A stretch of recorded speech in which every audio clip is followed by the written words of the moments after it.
प्रिय भक्तों, आप सभी को जय माता दी।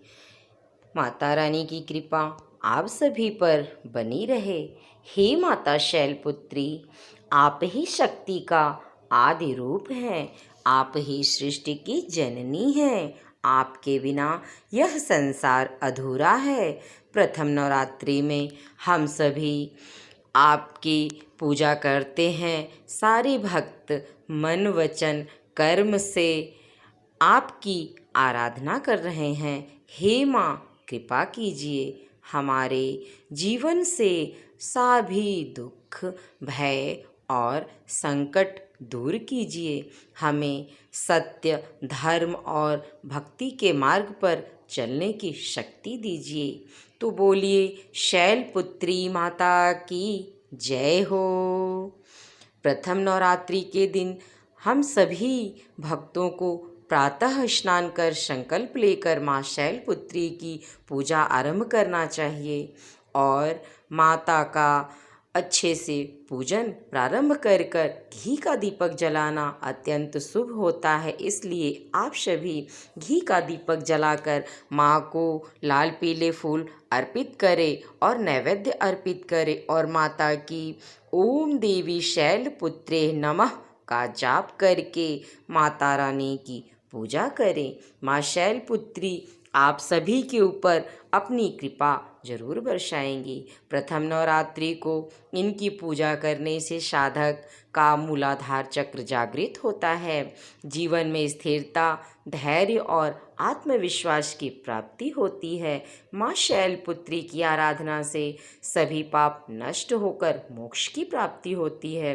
गृहस्थ जीवन में सुख समृद्धि और परिवार में शांति आती है। तो बोलिए शैलपुत्री माता की जय हो। प्रिय भक्तों, आइए आज हम प्रथम नवरात्रि की शैलपुत्री माता की कथा शुरू करते हैं।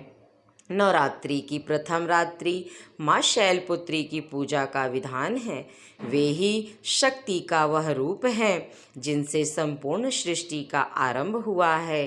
प्राचीन कथा के अनुसार जब राजा दक्ष ने अपने यज्ञ में भगवान शंकर का अपमान किया था तो उनकी पुत्री सती अत्यंत दुखी हुई। उन्होंने सोचा कि जहाँ मेरे पति का अपमान हो रहा है वहाँ मुझे जीवित रहने का कोई अधिकार नहीं। उनके पिता के व्यवहार से आहत होकर सती ने यज्ञ कुंड में कूदकर अपना जीवन त्याग दिया। सती के प्राण त्याग देने के बाद पूरा ब्रह्मांड शोक से भर गया। भगवान शिव ने विरह और पीड़ा में अपना तांडव नृत्य किया, जिससे समस्त देवता भयभीत हो उठे। उसी समय विष्णु भगवान ने अपने सुदर्शन चक्र से सती के शरीर को अनेक भागों में विभाजित कर दिया, जो पृथ्वी पर विभिन्न स्थानों पर गिरकर शक्तिपीठ कहलाए।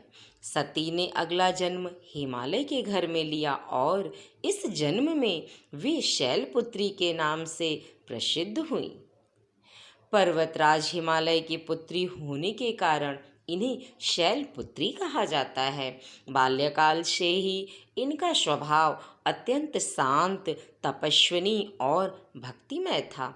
आगे चलकर कठोर तपस्या के बाद इन्हें पुनः भगवान शंकर प्रतिरूप स्वरूप प्राप्त हुए। माँ शैलपुत्री और दाहिने हाथ में त्रिशूल धारण करती हैं और बाएं हाथ में कमल पुष्प शोभामान हैं। वे नंदी बैल पर विराजमान रहती हैं। इनकी छवि अत्यंत दिव्य और शांतिमयी है। तो प्रिय भक्तों, आप सभी को ये शैलपुत्री माता की कथा कैसी लगी? आप सभी कमेंट करके ज़रूर बताइए। माता रानी की कृपा आप सब पर हमेशा बनी रहे। बोलिए शैलपुत्री माता की जय हो।